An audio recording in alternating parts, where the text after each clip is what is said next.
Today we take the UTSA Revamped Dynasty into the second offseason to prepare for year 3. Welcome back to the series, everybody, and this video should be coming out Saturday, first day of the college football season. So hope you're excited for a new year of Roadrunner football here in the series, as we will be getting underway shortly. Offseason today, and then week 1, the first game, really shouldn't be far off at all. Now, Madden 23 is out now, and I've been focusing on that the last couple weeks, and usually those first couple weeks are my most hectic of the season, trying to also stay on track with the stuff I was already working on. So, there will be a new franchise coming to the channel, but for the time being, UTSA, Rockies franchise, those are the pillars of the channel, and we've had, I think, a really good start to this series. I've had more fun with these 2 seasons, and especially year 2, than I have in a long time on this game. I found the games to be more fun, more challenging, and I just have more ways to impact the game using the editor, and I love what everybody's done to keep this game going and to make it better than it was for a majority of its life cycle. But I already went through the roster. I have a 50-minute season recap on the channel where you can see me go into depth on more players, talk about stats and everything. But as we look ahead to year 3, we're replacing some of the stars on this team. You got middle linebacker Kyle Jones, I think the biggest departure, unless there is some sort of a surprise. But he's a senior, great linebacker, best player on defense, I think, last season, the MVP. One might say he was the captain of the defense. So who replaces Kyle Jones? And who replaces Chris Washington and Brandon Ford? And then Darren Rose is leaving, and there isn't a great receiver ready to take his spot. But we know that transfers might help us out in a couple areas, and that's how we ended up with our, I almost said franchise quarterback, but Jacoby Criswell, who might just be a 2-year starter for us, but year 1 went pretty well. Could there be a surprising declare to the draft? I don't know, because we are going to use the Dynasty tool. I have upgraded to the newest version, and they do have different logic for players declaring early, and I've seen in some examples like 90 overalls declaring to the draft, but there is a possibility we lose somebody like Javon Morris, and that would really shake up the offensive line, losing our best guy. Or if a player like A.J. Brown at 85 overall decided to declare. I don't know what the cutoff is here for ratings, so I don't expect him to. But I think there's a good chance of us getting some transfers in once again. I would love to see maybe a corner. Definitely a linebacker. If a good linebacker wants to transfer here, you're practically guaranteed playing time, so please come to our school. And just like in the last season, I will be making it so everybody who transfers is able to play that first year. We are adopting a lot of the stuff in modern day college football with the transfer portal and the rules allowing players to play right away. The new Dynasty tool also has a 4-team and 8-team college football playoff in there. I'll be looking to use in year 3, starting then. I think at this point we're all just ready to get on to the newest offseason and see what changes happen with this team. The first offseason threw some curveballs I wasn't expecting, and we'll see if we get more of the same here for our second go around. On to the offseason we go, and I will be going back and forth between NCAA 14 here and then the Dynasty tool, where we're going to see things like the players leaving stage and then the player training as well. Those are kind of reworked using the tools. They're a lot more improved than the base NCAA 14 logic. I'm not sure if we lost any of our coordinators this year, but a guy you might have heard before, Nick Saban. He has retired, and Alabama is looking for a new coach. James Franklin fired from Penn State. They'll be looking for a new coach. So who's Alabama going to bring in? Who can they convince? Mike Tressel, the Iowa head coach in this series. So Iowa is now suddenly looking for a coach. I love the domino effect that this creates. Penn State's going to be looking for maybe an Ohio State coordinator? Nope, the Tulane head coach. And now Tulane's looking for somebody. This is kind of fun to go through because if you ever see your school pop up there, you'll have that little, few seconds where you're like, oh, I don't want to lose my coordinator. But I love that aspect of this game. And Madden has introduced coaching staffs on there again as a Madden 22, and it still doesn't have this experience. The coaching carousel in NCAA 14 still blows away Madden 23s 2 console generations later. It just kind of occurred to me that so much of this, and I guess so much of like real coaching searches, is like, well, we're taking this coach from that school. So now that second school has to hire somebody, and maybe they take somebody from another school. And it's just this chain reaction. Oh, wait a minute here. Oh, that's head coach. So they'd have to offer it, and I'd have to accept it. Obviously, we're staying at UTSA for the duration of this series. I have still yet to really do a true carousel experience. But I don't know if I'll get around to it. We are less than a year probably from the next college football games, so just one of those things that I never got around to. For the 3rd consecutive season, we are going to go into the year with the same coaching staff that we started with. Also, I have a point to spend here, and I've been going like alternating trees. And actually, it is a time to spend a recruiting point here. I won't be going above 50% on this scouting because that's the cap for this series now. I don't have anything that can help us out yet in the off season, so that'll probably be for next year, but let's upgrade our points for early in next season. And now we're in the NCAA 14 Dynasty tool. This is a really neat tool that has a lot of things in it, especially with this new update. So if you are in season, you're able to edit your top 25 whenever you want. You just load your Dynasty file. Do make a backup of your file first in case anything happens, but I don't think there's any like major concern there. Just when you're messing with files, be careful with them. You can edit your college football playoff and set up either a 4-team or 8-team playoff. And you can also change any bowl game you want.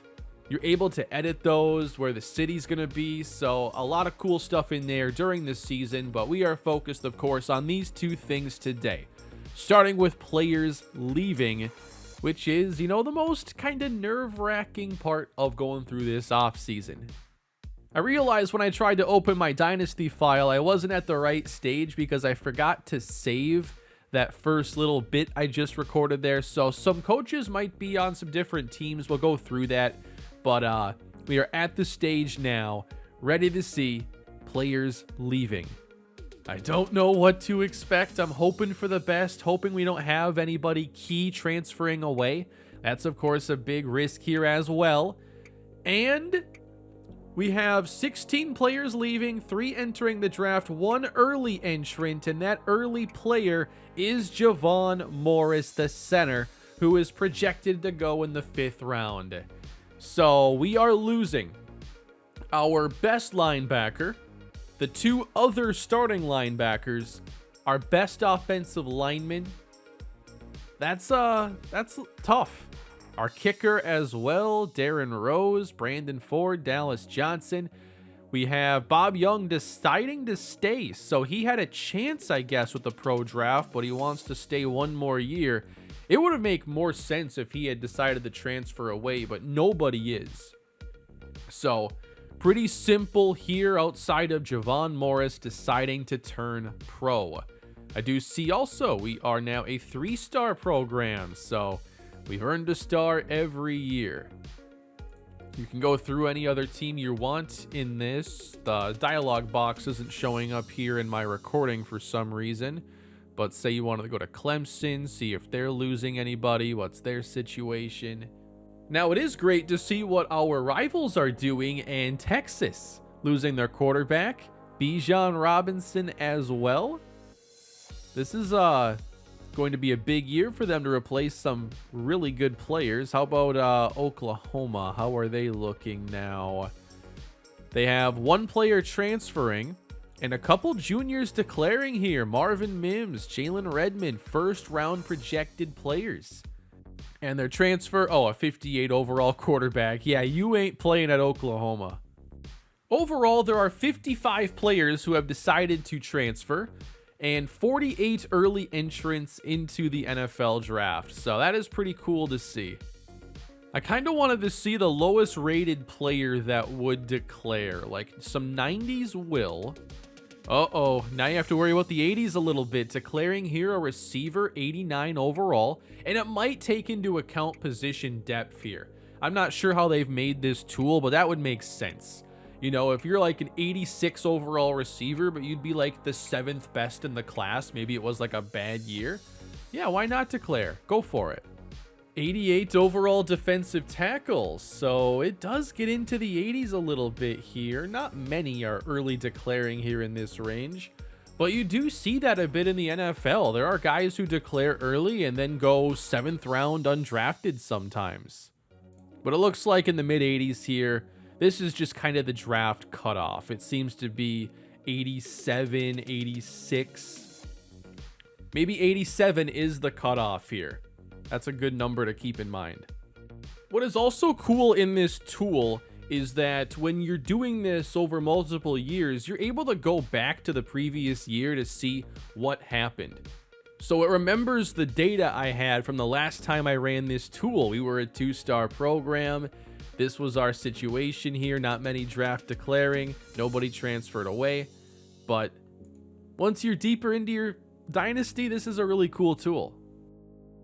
Back into NCAA 14, and we can see that everything from that tool is in place. And just checking out one more school here, we have Ohio State. So in this dynasty, Garrett Wilson stayed till he was a senior. I think that Chris Olave might have declared, though, after the first year. He's not on here. Actually, he might have been a senior at the start anyway, so it wouldn't have mattered.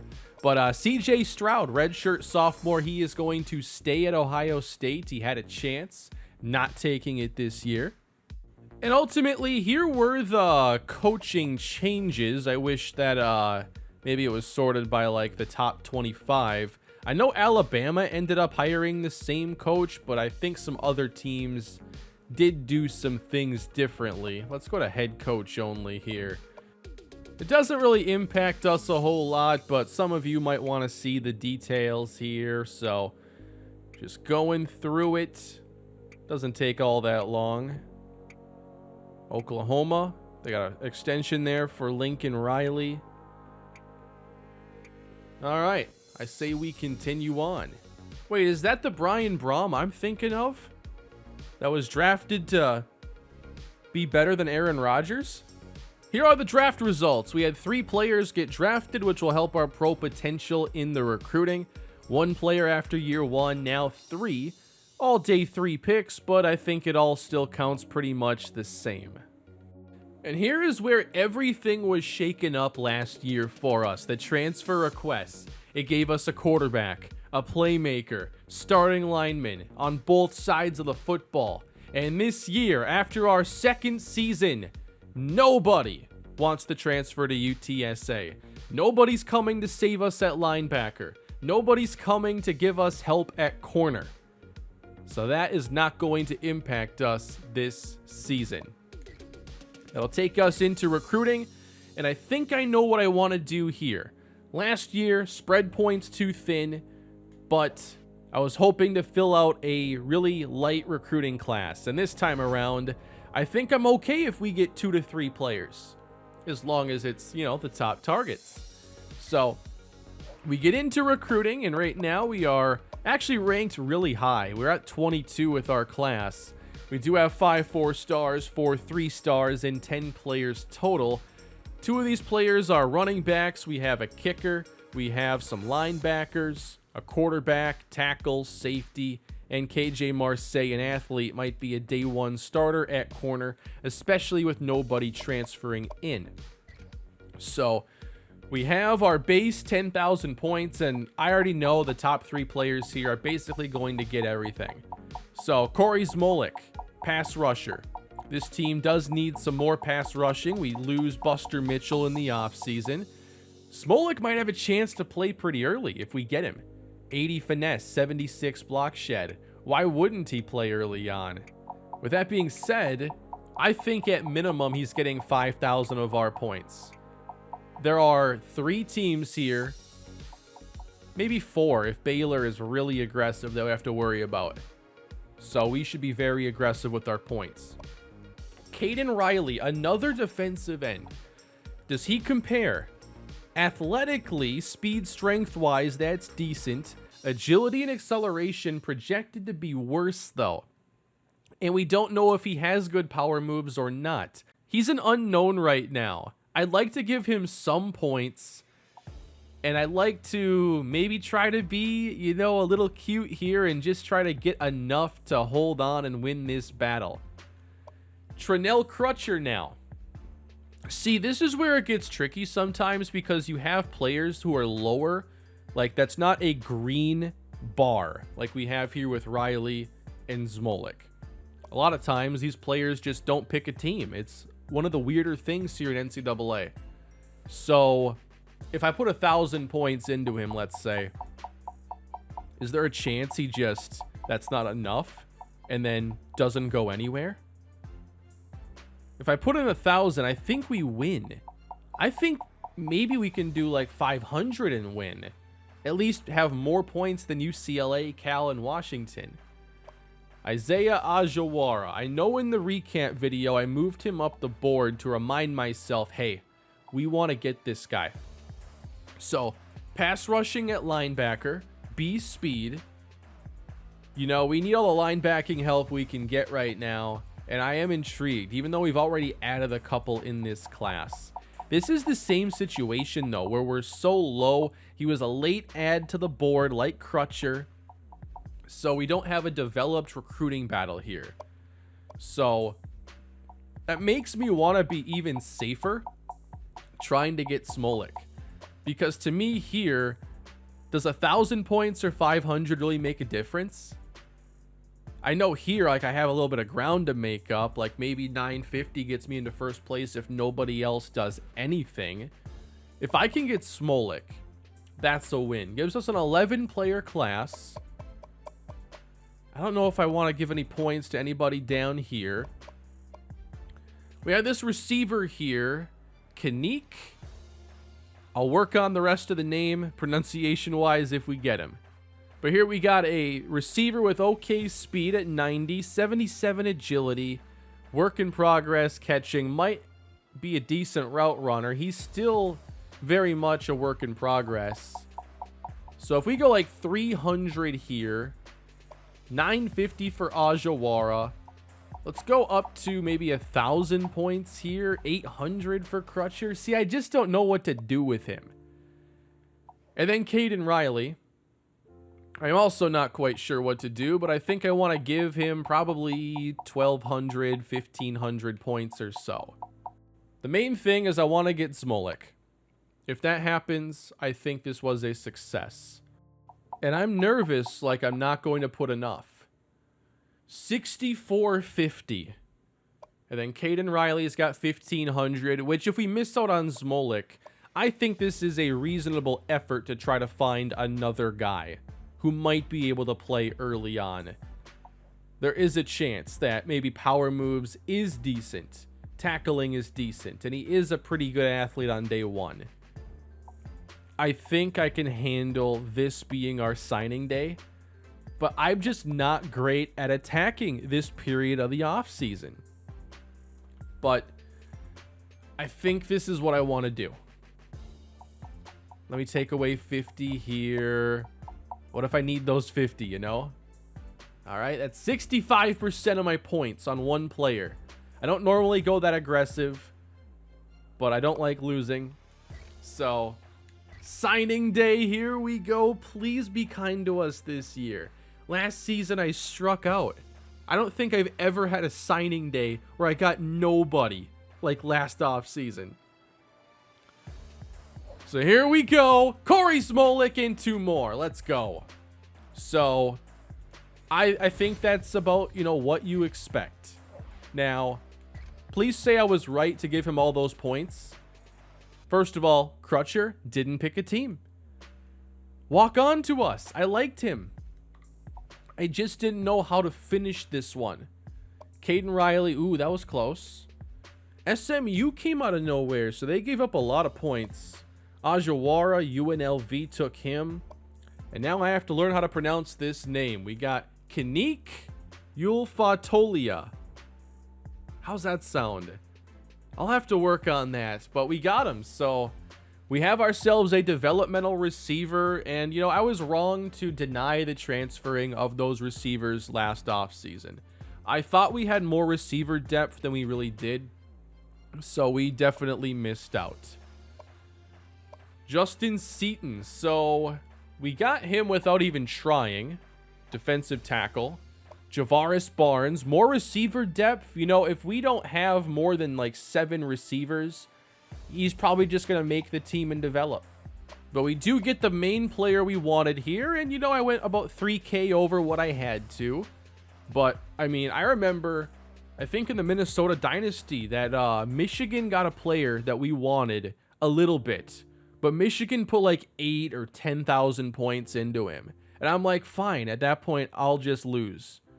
But here we get Corey Smolik, who might be a day one starter as a true freshman. And I think there is a chance for a couple freshmen to play in this defense specifically. I don't think we have a lot to do for position changes, but KJ Marseille would be a 63 overall receiver. I've always seen him as a corner, where he comes in at a 75 overall. Before anybody develops, he is the 3rd highest rated corner on the team with Nick Dorsey, who will probably pass him up a little bit.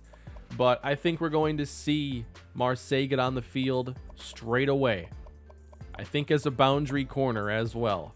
Unless we see something out of control from Nick Dorsey's development. We'll move Corey Smolik to the right side, and we only have a few edge rushers even on the roster. When I say few, I mean 3. So Smolik is going to be starting. So we got a really lower rated linebacker here, Charles Kowalik. He's 6 foot 217, but he's too slow to play linebacker. His ratings are actually better for edge rusher. We might have a 6 foot 217 pound edge rusher. I think that's probably his best spot. Any other linebackers here decent at pass rushing that we can move? Well, not exactly. And I think we have to move around some of these linebackers as well. I think we'll move Andrew Ross to middle linebacker. He has 63 awareness. We'll see if it gets reset. Sometimes that happens here. 51. So, do you think I should change that back? I kind of understand the whole moving to a new position and dropping awareness, but for linebackers, should it really do that? I kind of think that's an exploit for like corner to safety movement. It's not as simple. It's very different techniques and everything, but I think at linebacker here, it should keep awareness where it's at. Oh, and I suppose now we can check out all the ratings on the players that we just got. I forgot about that part. Let's start by position here. We added a quarterback, Cameron Williams. Could he be a solid backup to Jacoby Criswell? I liked that he had some mobility in his game, 75 speed, 82 throw power, 61 accuracy. He's obviously just going to be a backup, and I would plan on redshirting him here in year 1.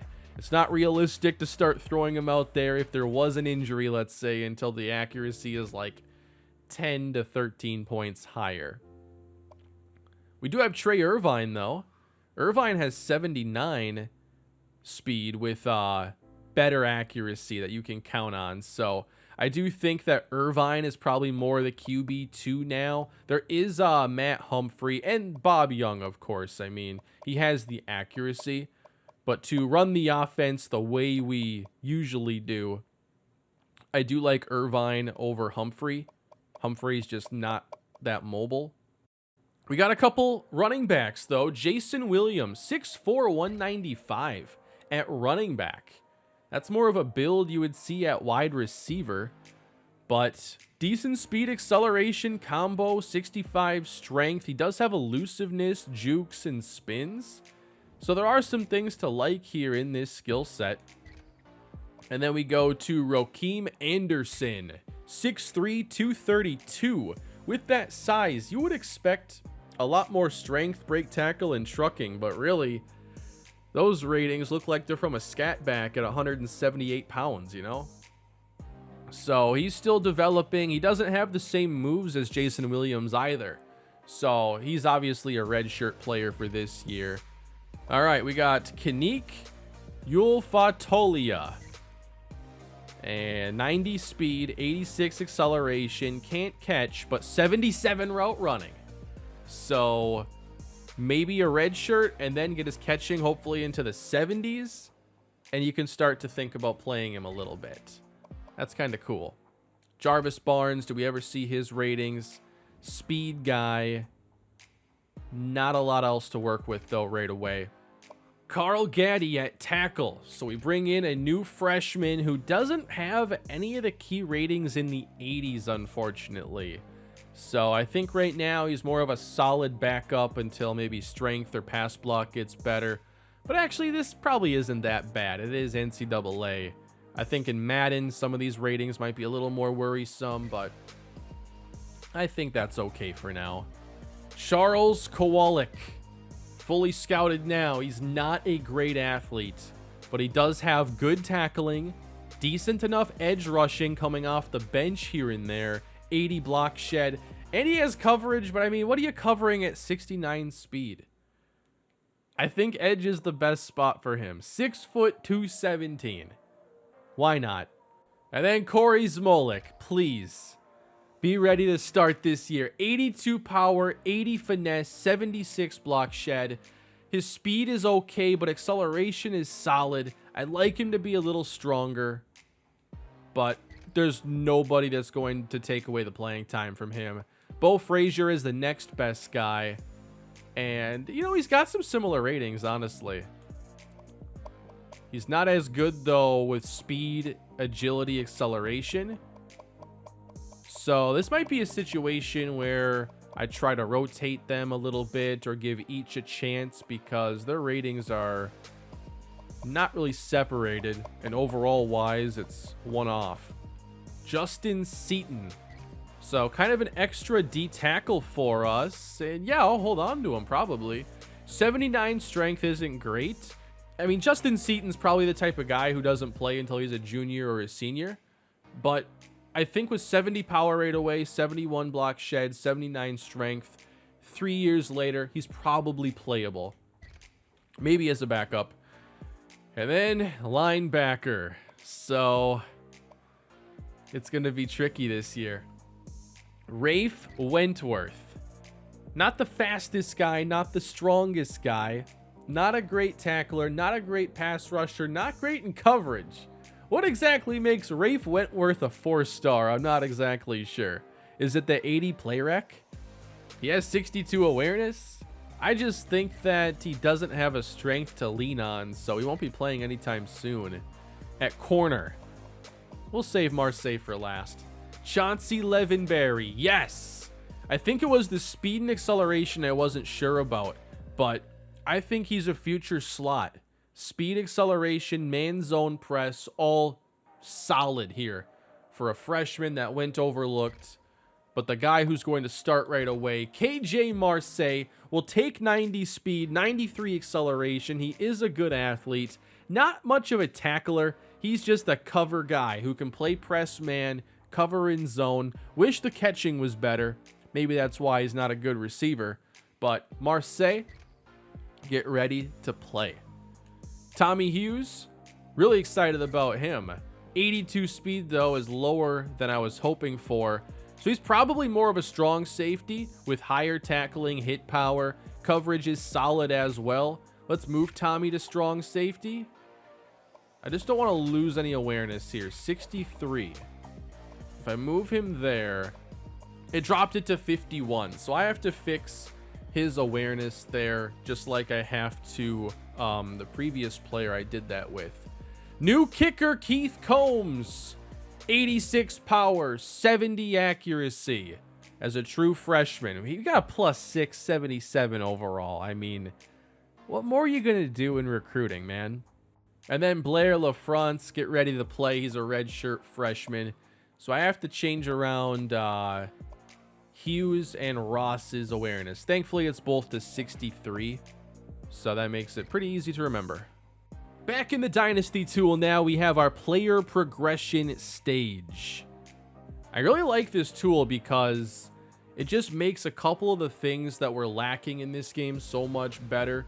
Like, the player development in this game was so simple, and it just didn't really matter if a guy balled out one year or was redshirted. He was probably getting +4 or +6. But this tool, I don't know if it really focuses on player stats exactly. There were some players last year that made a lot of sense, their development. But we'll see how it's handled this time around. Hoping that we get a nice boost at linebacker, replacing 3 starters. And then D-line, you really hope so as well. So here we are. We have Bob Young getting +3 to 91. So the best player on the team is a backup. At least best player overall-wise. A.J. Brown becomes a 90. Getting acceleration, getting agility. How about his coverage? Oh, man. +6 catching. Hopefully he can get some more takeaways in what I expect to be his last season. +10 press, 6 zone coverage. You don't want to throw at A.J. Brown, but please do, because I really want him to get interceptions. All right, Jason Hall, +5 for him. Starting safety, +6 to zone coverage, 5 to man coverage. And then you have Willie Kelly, who is set to become a starter now. Oh, you can click on players. I didn't know that. So with Kelly here, he struggled a bit at guard, and now he's got to move inside to center. He has good ratings, so at least we're prepared there. I just don't think he played great last season. Vince Taylor, he does stick around for one more year, boosting his agility, his acceleration, and elusiveness to 98. Really hoping that his senior season goes a lot better than his junior season. Marvin Stokes, he is going to start now at strong safety, replacing Dallas Johnson. And you'll notice here, not everybody's getting faster or anything. Like, most of the development is in terms of actual skills, not physical traits, which I do like. Tackling, hit power, man coverage, zone. I totally trust him here in this role. And then we have Eric Crenshaw, who was very good a year ago, up to an 86 for his senior season, +9 tackling. That'll help. We need to get better at stopping the run, and that's his primary job there inside. Preston Quinn is just a +1. You know, he had a good junior season, or a good sophomore season. I expected maybe a little more development. His finesse is still elite, but would love some more here with the power and his tackling, because he could improve as a run defender. So that's disappointing. Oh, wow. I just see here Jacoby Criswell doesn't go up in overall, even though some of these ratings are up. I guess he didn't get anything for his passing, I'd have to imagine. We'll get to him. Josh Watson.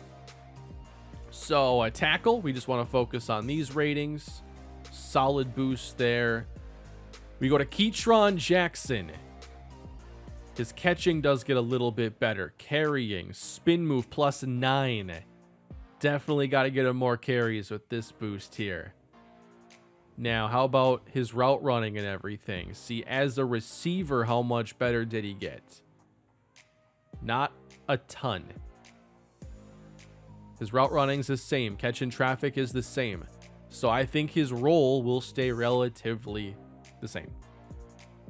Jacoby Criswell. One more speed. Every point here helps. Makes it a little bit easier to roll outside the pocket and make plays.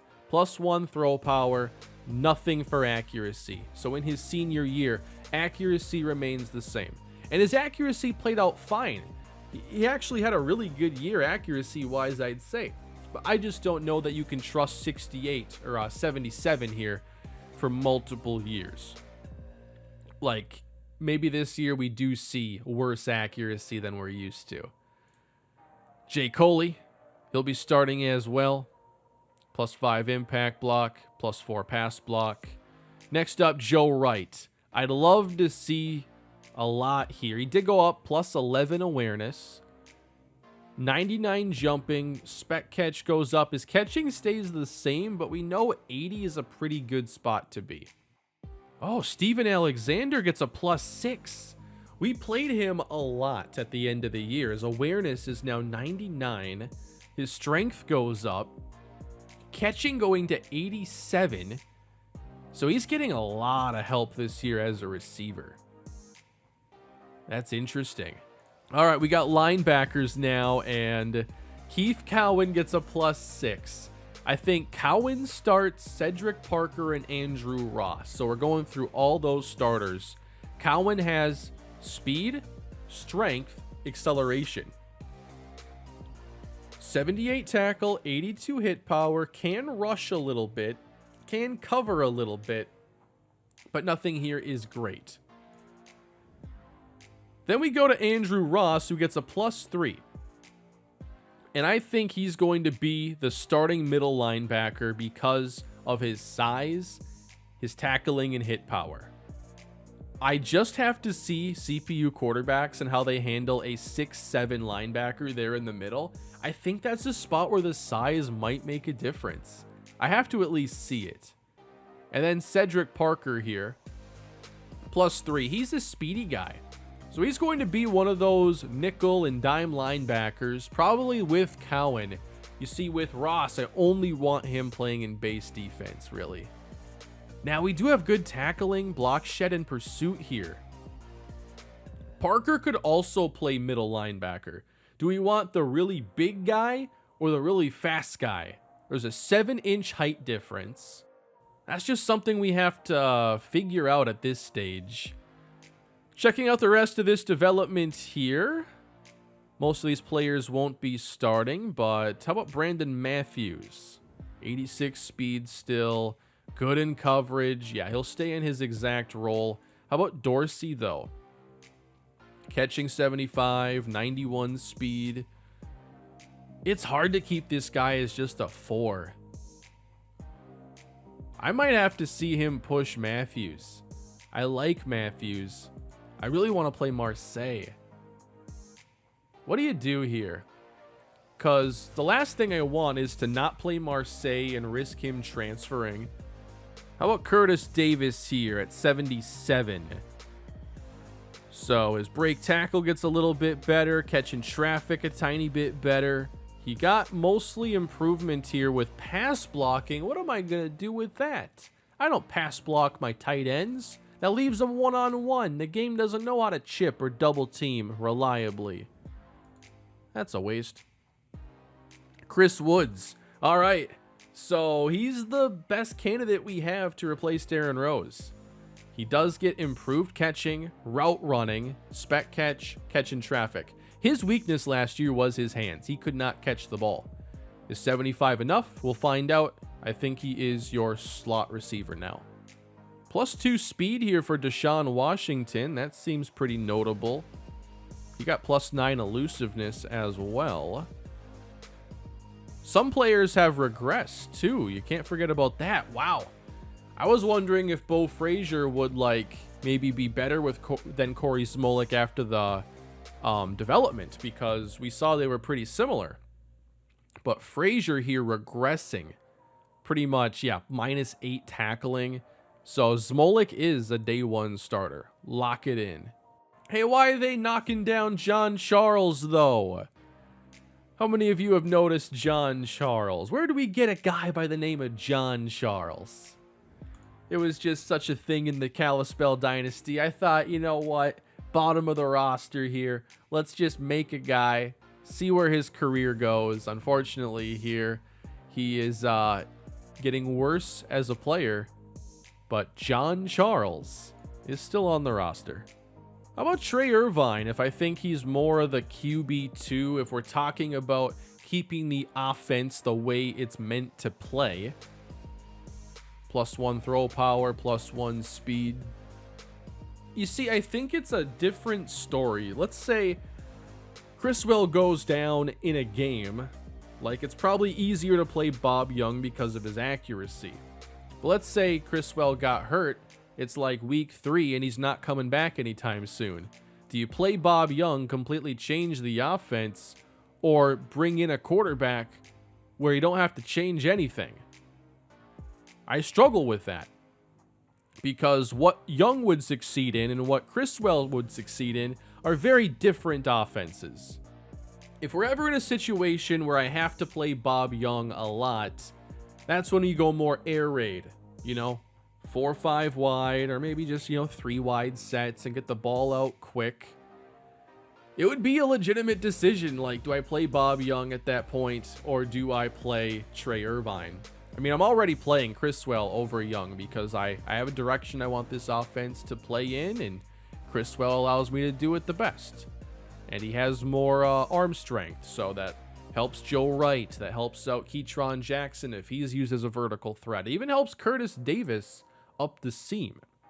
But great stuff here in terms of player progression. Really excited to get this new year underway. A little surprised that nobody transferred to our school, but that'll just add on to the challenge of having to replace some of these stars from the first 2 seasons. Now, there are a couple things that I forgot to go through. How about Curtis Mills, who was our RB1 toward the end of the year? -4.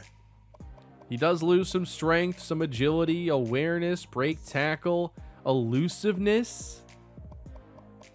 I think this is maybe becoming Vince Taylor's backfield again. That's a lot to lose. By the way, Keema Guyton, a +9 player. That's significant. 91 speed now, 7 awareness. Got some catching, some good tackling, and some coverage as well, a lot of it. So those are 2 pretty notable developments here in the offseason training that I did not expect. We have a 65-man roster right now, so I don't think I'll be making any cuts then. 5 open roster spots is plenty. The conferences here are going to stay the same. I have no interest in moving Texas and Oklahoma to the SEC. I want what's most interesting for this series, which is them staying here and trying to have the Big 12 be a stronger conference that we're trying to win against these schools. And that will take us right into the preseason, where I'll be setting up the new recruiting board using the recruiting tool, and then customize the schedule, get everything set there. But how is this team going to look in year 3? I want to see Mills lose the job before just seeing the ratings and everything. But this was pretty significant. And now he's got Deshaun Washington on his heels.